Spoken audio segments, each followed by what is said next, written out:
Όταν πας για LRF να περάσει την ώρα σου, δεν παίρνεις ούτε απόχη. 0,25 παράμαλο και ντόζο τεχνητό 8,2. Εντάξει.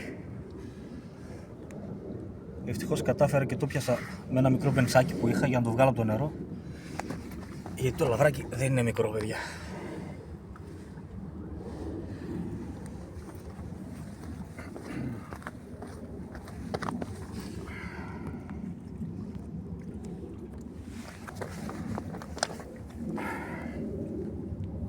Το λαβράκι είναι γαϊδουράκι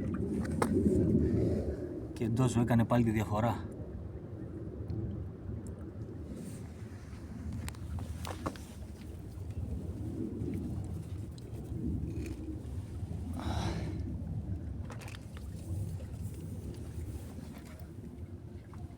Καλαμάκι Lucky John 3.9 LRF Dragon μηχανάκι 1500, λεπτά εργαλεία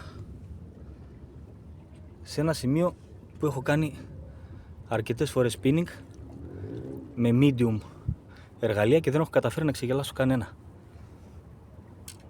Μεσημεριάτικα σήμερα.